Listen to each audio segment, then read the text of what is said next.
আসসালামু আলাইকুম প্রিয় দর্শক, চ্যানেল আই সংবাদ এখন স্টুডিও থেকে আপনাদের শুভেচ্ছা সহ স্বাগত জানাচ্ছি। আর পুরো সংবাদ জুড়েই আপনাদের সঙ্গে থাকব আমি সাইদুর রহমান। আশা করছি আপনারা আমাদের সঙ্গে থাকবেন। এখন সবার আগে শুনুন যথারীতি ফ্রেশ আটা ময়দা সুজি সংবাদ শিরোনাম। রাজধানী হাজারীবাগে চামড়ার গুদামে আগুন 2.5 ঘন্টার চেষ্টা নিয়ন্ত্রণে, কেউ হতাহত না হলেও পুড়ে গেছে মালপত্র ও মেশিনারি। রাজধানীতে এখনো বোতলজাত সয়াবিনের সংকট, বাজারে অভিযান না চালিয়ে চাল কলগুলোতে নজরদারির দাবি খুচরা ব্যবসায়ীদের। সরকার উদ্যোগ নিলে 6 মাসের মধ্যেই জাতীয় নির্বাচন সম্ভব বললেন মঈন খান। পরিবারের ধারাবাহিকতায় দুর্নীতিতে জড়িয়েছে চুলিফ সিদ্দিক মন্তব্য। পরিবেশ ও প্রকৃতি রক্ষায় তরুণ প্রজন্মকে এগিয়ে আসার আহ্বান। নটরডেম কলেজ নেচার স্টাডি ক্লাবের সম্মেলনে পরিবেশ বান্ধব প্রযুক্তি ও বাস্তুতন্ত্র রক্ষায় গুরুত্ব আরোপ। নানা আয়োজনে মতিঝিল সরকারি বালক ও বালিকা উচ্চ বিদ্যালয়ের ৬৭ বছর পূর্তি ও পুনর্মিলনী উদযাপন। মানবিক ও টেকসই সভ্যতা বিনির্মাণে গুরুত্ব আরোপ। এবং বিপিএল এ জয় ফিরেছে পারিশ্রমিক ইস্যুতে টালমাটাল দুর্বার রাজশাহী। সিলেটে স্ট্রাইকার্সকে ৬৫ রানে হারিয়েছে তারা।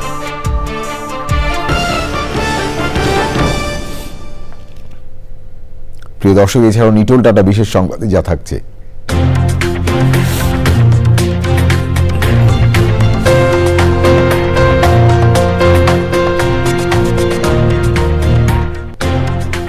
তারুণ্য উৎসব উপলক্ষে রাঙামাটিতে লোক ও কারুশিল্প মেলা উদ্বোধনের খবর।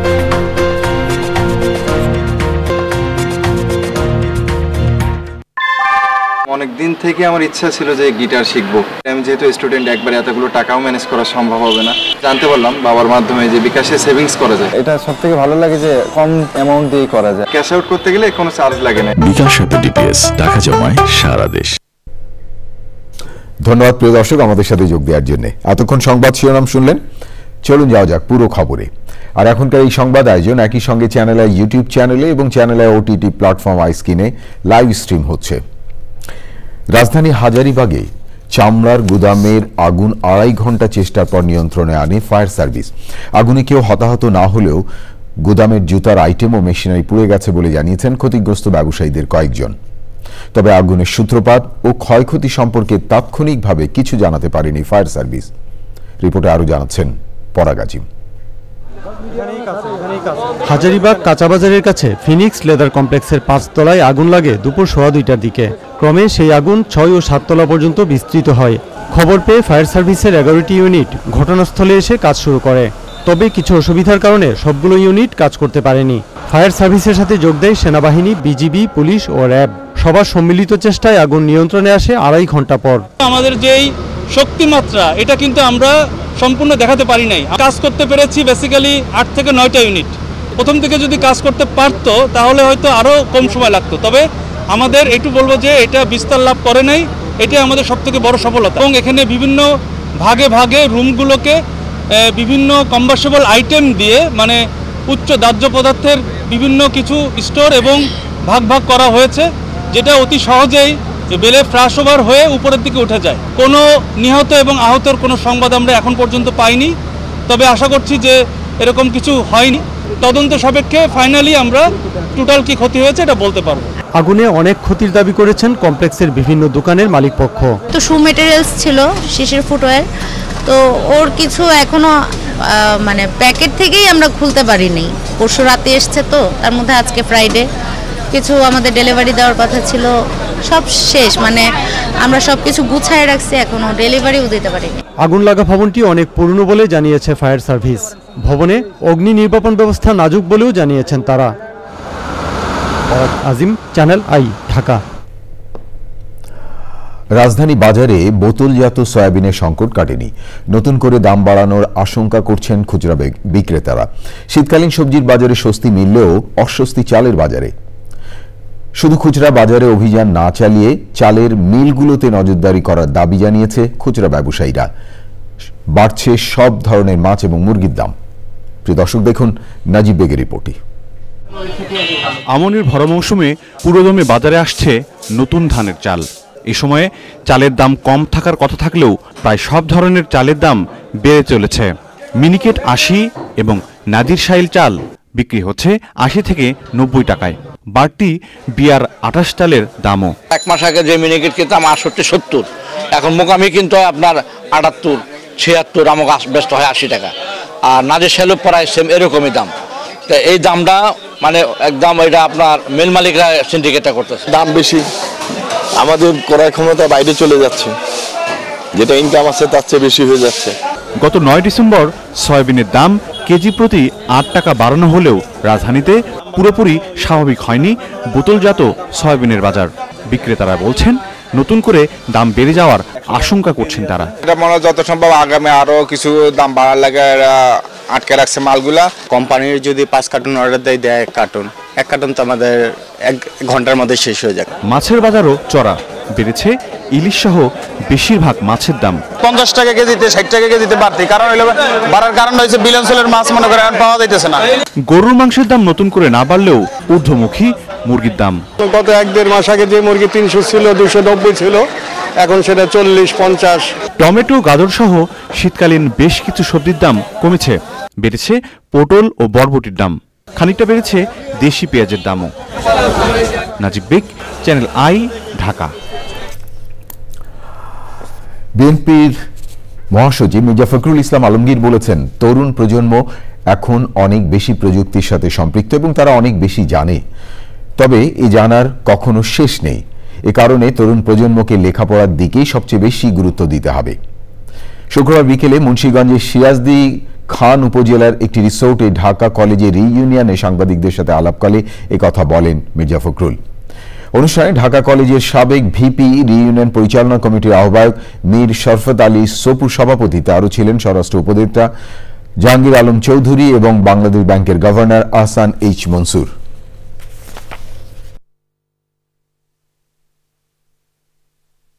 তরুণ প্রজন্ম এখন অনেক অ্যাডভান্স, তা অনেক বেশি প্রযুক্তির সঙ্গে সম্পৃক্ত, অনেক বেশি তারা জানে, কিন্তু ওই জানাটার কখনো শেষ নাই। এবং যে কথা বলতে যাচ্ছি যে সবচেয়ে বেশি তাদের লেখাপড়াটার উপরে সবচেয়ে বেশি গুরুত্ব দিতে হবে। ঢাকা কলেজ একসময় ছিল, ইট ওয়াজ দ্য হাইয়েস্ট, ইনফ্যাক্ট বলা যায় যে সবচেয়ে উঁচু একটা প্রতিষ্ঠান ছিল। মির্জা ফখরুল ইসলাম আলমগীর, বিএনপি মহাসচিব কথা বলছিলেন।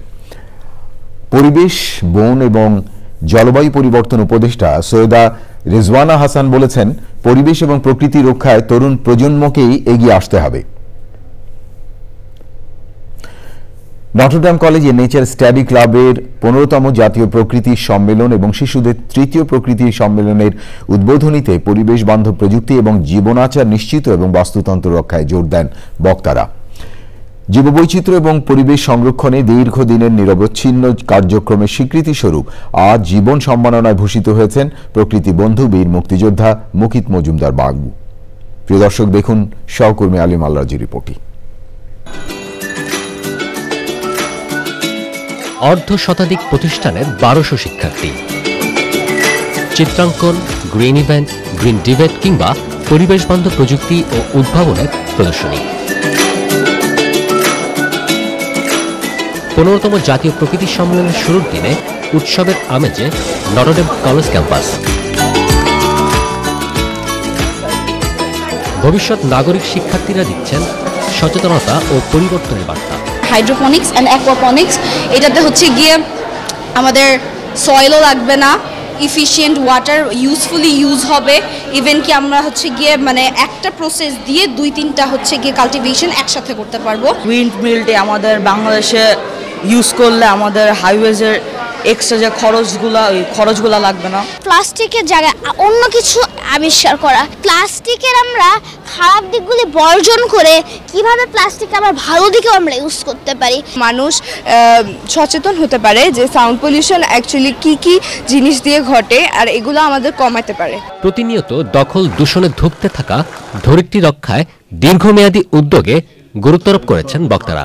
ঢাকা এবং ঢাকার বাইরে প্রায় 12টা জেলা থেকে 1200+ প্রতিযোগীর উপস্থিতিতে আমরা এই আয়োজন করছি। গ্রিন রিপোর্টিং নামে একটা নতুন ইভেন্ট আমরা রেখেছি। যেখানে বাংলাদেশের বিভিন্ন জেলার পরিবেশগত সমস্যাগুলো আমাদের শিক্ষার্থীরা চিহ্নিত করেছে। When Bangladeshi people themselves will be self-reliant and self-confident to clear the nature, conserve the nature and sustain the environmental facts and knowledges, only then the real conservation in Bangladesh can sustain.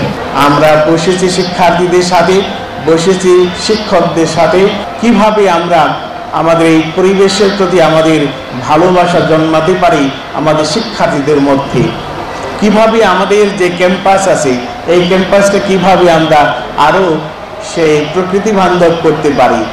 মুক্তিযুদ্ধের চেতনায় উদ্বুদ্ধ হয়ে প্রকৃতি রক্ষায় তরুণ প্রজন্মকে এগিয়ে আসার পাশাপাশি বাসযোগ্য পৃথিবী গড়তে সবুজায়নের উপর গুরুত্ব আরোপ করেন বিশিষ্টজনরা। এই প্রকৃতি পরিবেশ যদি ভালো না থাকে আমরা যে ভালো থাকবো না সেটা কিন্তু দিন দিন আমরা বুঝতে পারছি। প্রকৃতিকে এমনভাবে অ্যাবিউজ করছি যে আমাদের কারণে দিন দিন প্রকৃতি রুগ্ন হয়ে যাচ্ছে।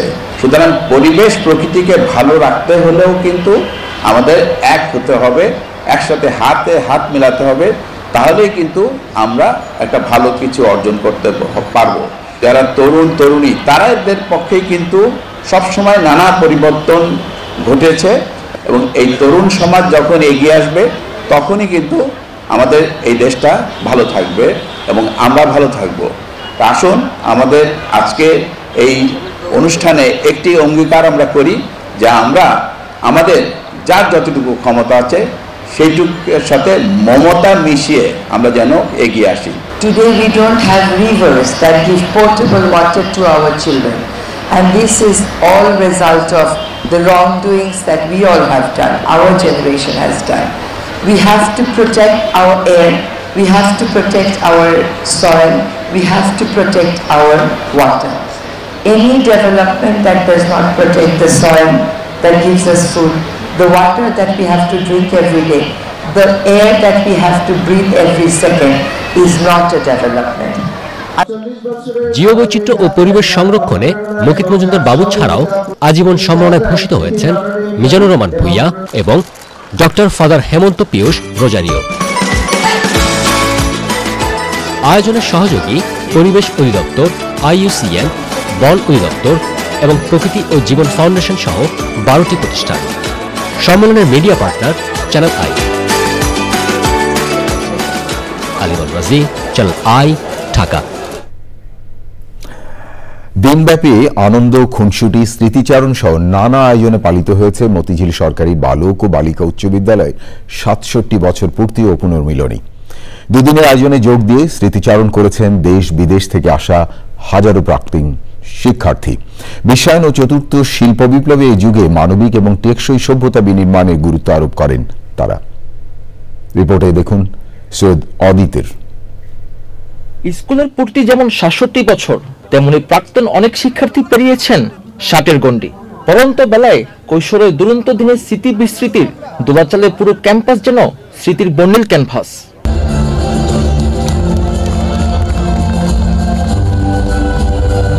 নাগরিক কর্মব্যস্ত জীবনে ভালোবাসা আর প্রিয়জনের নৈকট্য যখন সোনার হরিণ, তখন পুরনো বন্ধুদের পেয়ে আপ্লুত প্রতিক্রিয়া প্রাক্তনদের। সবাই আজকে কিন্তু ছাত্র হয়ে এখানে চলে আসছে, ওই অতীত দিনের কথা চিন্তা করে। এখন কিন্তু আর কারো বয়স 50, 60, 70 বছর নাই, সবাই কিন্তু 14-15 বছরের সেই স্কুল জীবনে আমরা ফিরে চলে আসছি। এই 67 বছরের পুনর্মিলন উপলক্ষে এই যে আমরা এক হয়েছি, এটা একটা বিরাট ব্যাপার এবং এই অনুভূতি আসলে একটা অন্যরকম অনুভূতি। কারণ আমরা যখন এখানে পড়তাম এই স্কুলে তখন কিন্তু আমরা সবই বালক, এখন কিন্তু বৃদ্ধ হয়ে গেছি। সুতরাং এই চেহারার ওই চেহারার মধ্যে কিন্তু অনেক পার্থক্য, কিন্তু এই মাঠ, এই স্কুল সব কিন্তু একই আছে। এমনিতে স্কুলে আসলেই ভালো লাগে, আজকে তো আরও স্পেশাল। স্কুলের উত্তরোত্তর সাফল্য কামনা করি। স্কুলে অনেকগুলো ভালো ভালো ছেলেপেলে আমাদের এখানে আমাদের পাস আউট করেছে এবং আমরা চাই যে এই স্কুলটা আরও ভালো করুক। যে কোনো ছাত্রেরই পুরনো স্কুলে আসাটা একটা বিরাট সৌভাগ্যের ব্যাপার। আর আমরা এখানে শুধু স্কুলে আসা না, সাথে বন্ধুরা আসছে। সো স্কুল এবং তার স্মৃতি আমরা আসলে এখন আজকের দিনে নাই, 2025-এ নাই, আমরা অনেক পিছনে 50 বছর আগে চলে গেছি। আমরা সবাই একসাথে বড় হয়েছি। আমি সেই সুদূর পশ্চিম আমেরিকা থেকে আসছি এই রিইউনিয়ন উপলক্ষে। সবার সাথে গেট টুগেদার করার জন্য।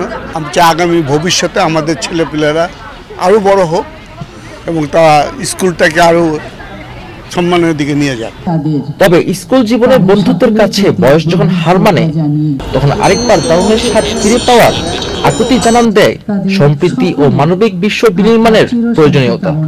আমরা ধন্য তাদেরকে কাছে পেয়ে, আমাদের আনন্দে আমাদের মন নেচে উঠেছে। আজ এক অপূর্ব সুযোগ সৃষ্টি হয় এই পুনর্মিলনী অনুষ্ঠানের মাধ্যমে। এই পুনর্মিলনী অনুষ্ঠানে এসে প্রাক্তন, অনুজ, অগ্রজ সবার মধ্যে একটি সেতু বন্ধন তৈরি হয়। সেন্ট্রাল নামটা ছিল তখনও Motijheel government boys art school হয় না। একটা সময় ছিল সেন্ট্রাল গভর্নমেন্ট স্কুল ছিল বাংলাদেশের বেস্ট স্কুল। জেলা গণ্ডি আর প্রাণের টানে 1958 সালের পর থেকে সদ্য সাবেক সহ 2000 শিক্ষার্থী অংশ নিচ্ছেন পুনর্মিলনীতে।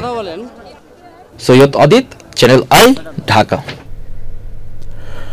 সরকার উদ্যোগ নিলে 6 মাসের মধ্যেই জাতীয় নির্বাচন করা সম্ভব বলে মন্তব্য করেছেন বিএনপির স্থায়ী কমিটির সদস্য ডক্টর আব্দুল মঈন খান।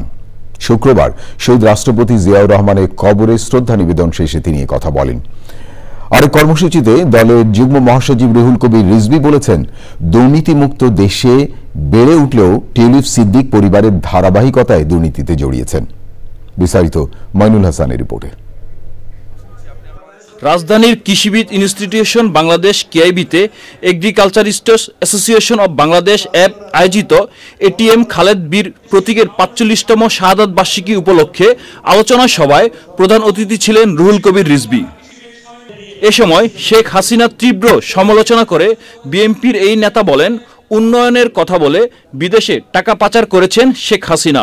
লন্ডনের মন্ত্রী হয়েও স্বৈরাচার শেখ হাসিনার ভাগ্নি টিউলিপ দুর্নীতি ছাড়তে পারেননি।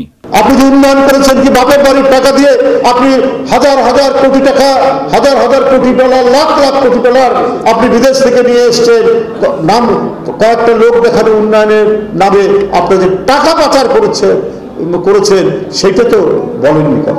তার জিন হচ্ছে বাংলাদেশের শেখ পরিবারে, ওখানে লেখাপড়া করে এমপি হওয়ার পরেও তার জেনেটিক্যাল যে লাইন, এই লাইন সে ক্রস করতে পারেনি।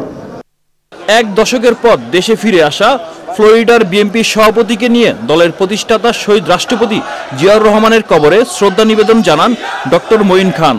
পরে সাংবাদিকদের প্রশ্নের জবাবে মঈন খান বলেন, ফখরুদ্দিন 90 দিনে নির্বাচন করতে পারলে অন্তর্বর্তী সরকারের আন্তরিকতায় আগামী 6 মাসেও জাতীয় নির্বাচন সম্ভব। গণতন্ত্রে বিশ্বাসের যে প্রতিফলন, সেই প্রতিফলন করার শুধু একটি মাত্র পথ রয়েছে, সেটা প্রতিফলন হতে পারে একটি সুষ্ঠু নিরপেক্ষ নির্বাচন।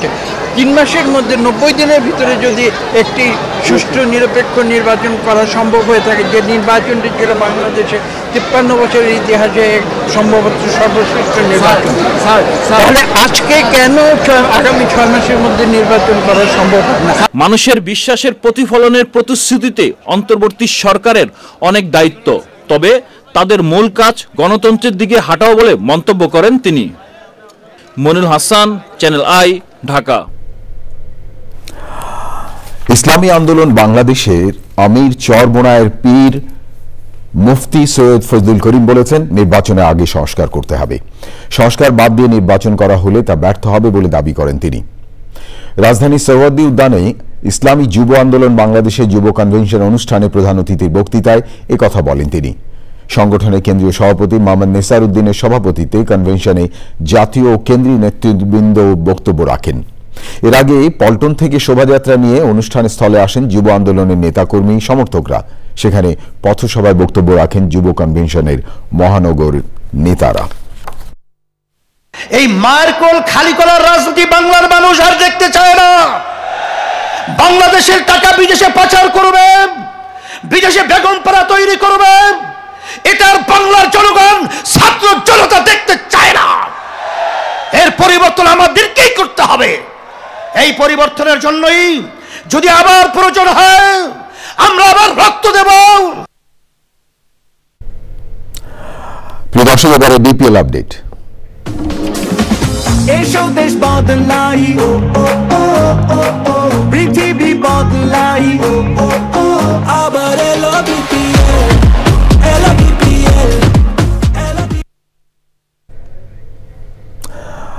আইপিএলে পারিশ্রমিক ইস্যুতে টালমাটাল দুর্বার রাজশাহী জয় ফিরেছে। সিলেটের স্ট্রাইকার্সকে 65 রানে হারিয়েছে রাজশাহী। চট্টগ্রাম জহুর আহমেদ চৌধুরী স্টেডিয়ামে প্রথম ব্যাট করতে নেমে 7 উইকেটে 184 রান করে দুর্বার রাজশাহী। ইনিংসে রায়ান বার্ল 27 বলে 41 রান করেন। 32 রান আসে অধিনায়ক ইনামুল হক বিজয়ের ব্যাট থেকে।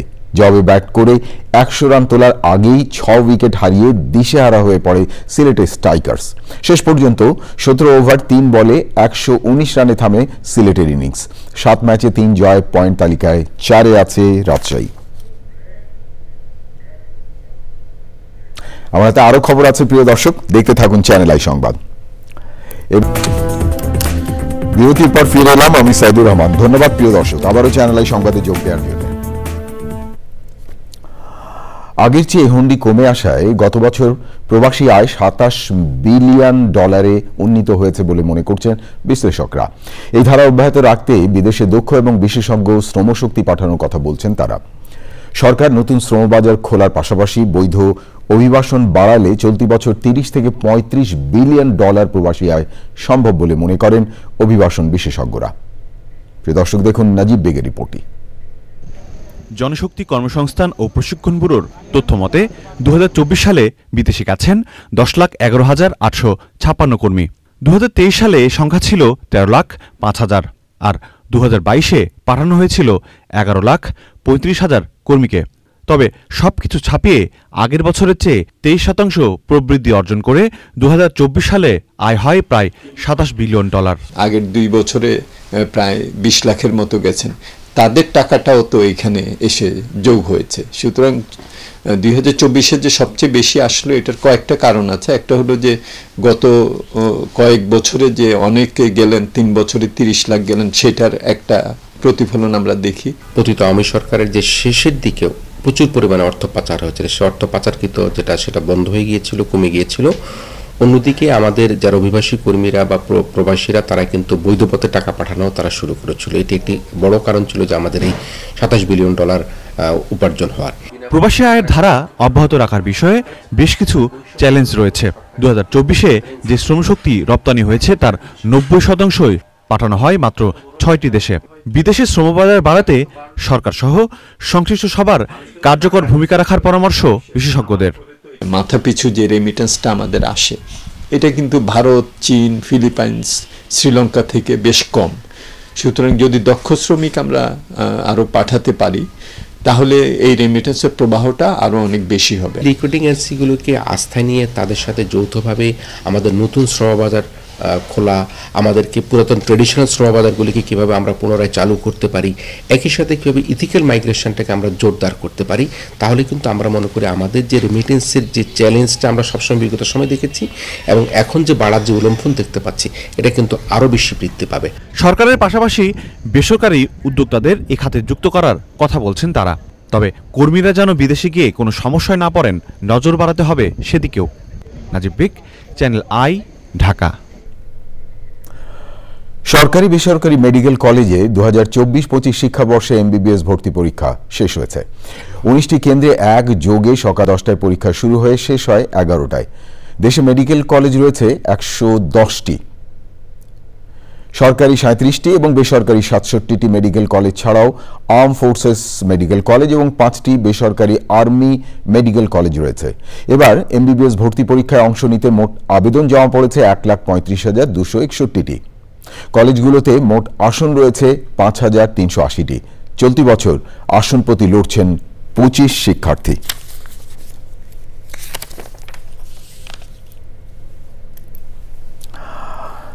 নৌপথে নিরাপত্তা এবং ঘাটের চাঁদাবাজি বন্ধে ব্যবস্থা নেওয়ার নির্দেশ দিয়ে দেওয়া হয়েছে বলে জানিয়েছেন নৌ পরিবহন উপদেষ্টা অবসরপ্রাপ্ত brigadier general doctor M Shakhawat Hossain. ভোলায় দৌলত খানের বীরশ্রেষ্ঠ মোস্তফা কামাল লঞ্চঘাট পরিদর্শনে গিয়ে তিনি বলেন, চাঁদাবাজি বন্ধে পুলিশ এবং কোস্টগার্ড যৌথভাবে কাজ করবে। বিশ্ব ব্যাংকের অর্থায়নে আধুনিক লঞ্চঘাট এবং জেটি প্রকল্পের স্থান পরিদর্শনে দুদিনের সফরে ভোলায় গেছেন উপদেষ্টা শাখাওয়াত হোসেন। সেখানে তিনি বলেন, স্বৈরাচার সরকারের আমলে সবাই যা খুশি তাই করতেন, ভবিষ্যতে যেন তা না হয় সেদিকে সবার লক্ষ্য রাখতে হবে।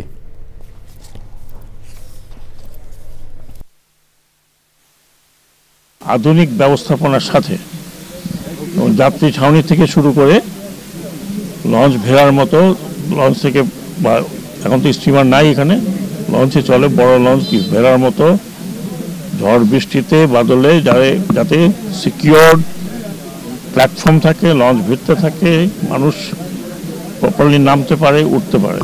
ওয়ার্ল্ড ব্যাংকের অর্থায়নে বেশ কয়েকটি ঘাট এই ভোলা ডিস্ট্রিক্টে অনেকগুলো আছে, মনপুরা থেকে শুরু করে এ পর্যন্ত এই ঘাটগুলো তৈরি হচ্ছে। ডক্টর এম শাখাওয়াত হোসেন নৌ পরিবহন উপদেষ্টা কথা বলছিলেন। প্রিয় দর্শক, এবারে আপনাদের নিয়ে যাচ্ছি আন্তর্জাতিক অঙ্গনে পাকিস্তানে। আল কাদির ট্রাস্ট দুর্নীতি মামলায় পাকিস্তানের সাবেক প্রধানমন্ত্রী ইমরান খানকে 14 বছর এবং তার স্ত্রী বুশরা বিবিকে 7 বছরের কারাদণ্ডাদেশ দিয়েছেন দেশটির আদালত। 19 কোটি পাউন্ডের দুর্নীতির এই মামলায় আদিয়ালা কারাগারে অস্থায়ী আদালতে এই রায় ঘোষণা করা হয়। এর আগে 3 বার রায় ঘোষণার তারিখ পেছানো হয়। রায় ঘোষণার পর আদালত কক্ষ থেকে বুশরাকে গ্রেফতার করা হয়েছে। পাকিস্তান তেহরিক ইনসাফ পিটিআর প্রতিষ্ঠাতা ও সাবেক প্রধানমন্ত্রী ইমরান খান বর্তমানে রাওয়ালপিন্ডি আদিয়ালা কারাগারে বন্দী। কারাদণ্ডের পাশাপাশি ইমরান খানকে 10 লাখ এবং বুশরা বিবিকে 5 লাখ টাকা জরিমানা করেছেন আদালত। জরিমানা অনাদায়ে ইমরানকে অতিরিক্ত 6 মাস এবং বুশরাকে 3 মাস কারাগারে থাকতে হবে। রায় ঘোষণা নিয়ে আদিয়ালা কারাগারের বাইরে আজ কঠোর নিরাপত্তা ব্যবস্থা নেওয়া হয়। প্রিয় দর্শক, এবারে আইস্ক্রিন সাংস্কৃতিক সংবাদ।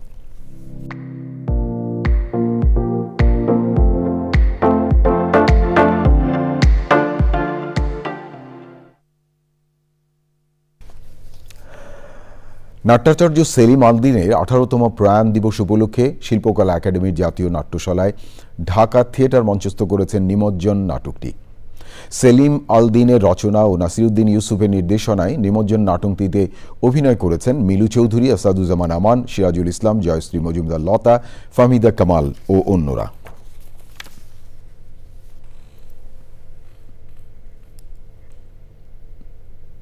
এবারে নিটোল টাটা বিশেষ সংবাদ।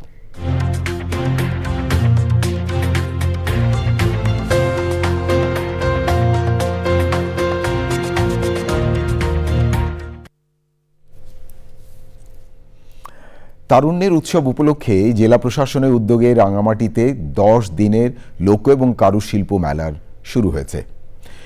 এসো দেশ বদলাই, পৃথিবী বদলাই স্লোগান নিয়ে বীর মুক্তিযোদ্ধা শহীদ আব্দুস শুক্কুর স্টেডিয়ামে মেলার উদ্বোধন করেন জেলা প্রশাসক মোহাম্মদ হাবিবুল্লাহ। উদ্বোধনী অনুষ্ঠানে উপস্থিত ছিলেন রাঙামাটি সদর জোন কমান্ডার লেফটেন্যান্ট কর্নেল এরশাদ হোসেন চৌধুরী ও অন্যরা। মেলায় বসেছে 120টি স্টল। এসব স্টলে অংশ নিচ্ছে স্থানীয় এবং দেশের বিভিন্ন স্থান থেকে আসা উদ্যোক্তারা। এবারে কৃষি সংবাদ।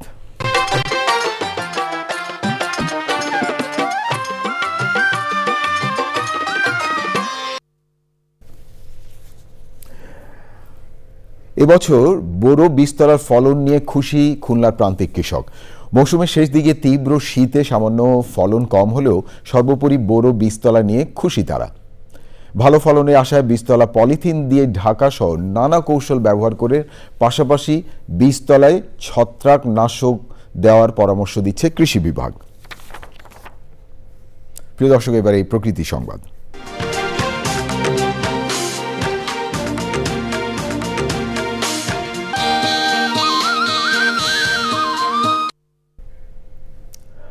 লাখো পর্যটকের পদচারণায় মুখর কক্সবাজার সমুদ্র সৈকত। শীতের ছুটি কাটাতে ভ্রমণ পিপাসুরা ছুটে আসছেন সৈকতে। পর্যটকদের হয়রানি রোধ এবং নিরাপত্তায় নেওয়া হয়েছে বিশেষ ব্যবস্থা। তবে সৈকতের পরিবেশ প্রতিবেশ রক্ষার পাশাপাশি বিদেশি পর্যটক আকর্ষণে পরিকল্পিত উন্নয়নের তাগিদ দিয়েছেন সংশ্লিষ্টরা।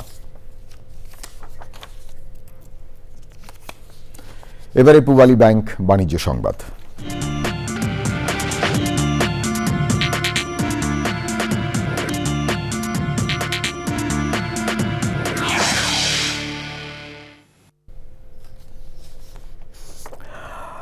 যুক্তরাষ্ট্রের শর্ট সেলার হিন্ডেনবার্গ রিসার্চ বন্ধ হয়ে যাচ্ছে।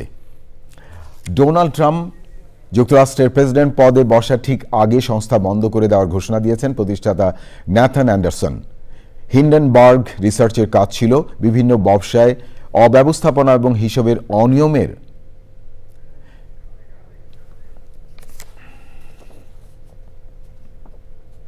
অব্যবস্থাপনা ও হিসেবের অনিয়মের মতো দুর্নীতি ও জালিয়াতি খুঁজে বের করা, এছাড়া বিশ্লেষণ করে বিনিয়োগ, ঋণ ও শেয়ারের মতো বিষয়গুলো অনুসন্ধান করা। 2023 সালের জানুয়ারিতে আদানি গ্রুপের শেয়ার জালিয়াতির অভিযোগ তুলে এই হিন্ডেনবার্গ রিসার্চ, এতে প্রতিষ্ঠানটি একাধিক সংস্থার শেয়ারের দর তলানিতে চলে গিয়েছিল। তবে এবার হিন্ডেনবার্গ রিসার্চ বন্ধের ঘোষণার পর ভারতের শেয়ার বাজারে আদানি গ্রুপের শেয়ারের দাম 9% বেড়েছে। হিন্ডেনবার্গের ওয়েবসাইট বলছে 2017 সাল থেকে কমপক্ষে 16টি কোম্পানির সম্ভাব্য অনিয়ম তারা উদ্ঘাটন করেছে। প্রিয় দর্শক, থাকুন চ্যানেলের সঙ্গে, ফিরছি একটু পরে আরো খবর নিয়ে। আবারও বিরতি। প্রিয় দর্শক, বিরতির পর ফিরে এলাম চ্যানেল আই সংবাদে আরো খবর নিয়ে। আপনাদেরকে আরেকবার স্বাগত জানাচ্ছি। বিশিষ্ট গণমাধ্যম উন্নয়ন ব্যক্তিত্ব মীর শহীদুল আলমের প্রথম মৃত্যুবার্ষিকীতে তাকে স্মরণ করেছেন স্বজন এবং গণমাধ্যম কর্মীরা। পেশাগত জীবনে সাংবাদিকতা, গবেষণা ও প্রশিক্ষণ পরিচালনার ধারাবাহিকতায় সবশেষ গণমাধ্যম ও যোগাযোগ বিষয়ক উন্নয়ন সংগঠন সমষ্টির কর্মসূচি পরিচালক ও অনলাইন পোর্টাল দেশের খবরের নির্বাহী সম্পাদক হিসেবে দায়িত্ব পালন করেন তিনি। 2024 সালের 17 জানুয়ারি রাজধানীর মোহাম্মদপুরে নিজ বাসায় মৃত্যুবরণ করেন মীর শহীদুল ইসলাম। তার মৃত্যুবার্ষিকীতে স্মরণ সভা এবং দোয়ার আয়োজন করেছে সমষ্টি। এবারে খেলার খবর।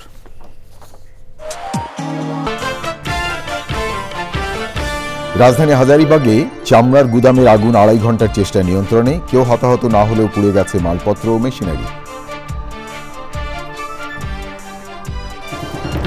রাজধানীতে এখনও বোতলজাত সয়াবিনের সংকট, বাজারে অভিযান না চালিয়ে চাল কলগুলোতে নজরদারির দাবি খুচরা ব্যবসায়ীদের। সরকার উদ্যোগ নিলে 6 মাসের মধ্যেই নির্বাচন সম্ভব বললেন মঈন খান। পরিবারের ধারাবাহিকতায় দুর্নীতিতে জড়িয়েছে টিউলিপ সিদ্দিক মন্তব্য। পরিবেশ ও প্রকৃতি রক্ষায় তরুণ প্রজন্মকে এগিয়ে আসার আহ্বান। নটরডেম কলেজ নেচার স্টাডি ক্লাবের সম্মেলনে পরিবেশ বান্ধব প্রযুক্তি ও বাস্তুতন্ত্র রক্ষায় গুরুত্ব আরোপ।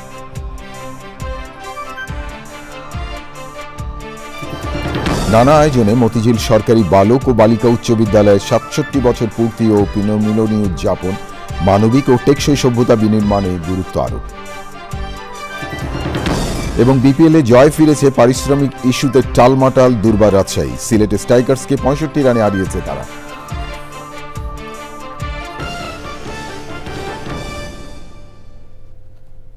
প্রিয় দর্শক, এতক্ষণ চ্যানেল আই সংবাদ দেখার জন্য অসংখ্য ধন্যবাদ। ভালো থাকবেন আর ভালো রাখবেন সবাইকে।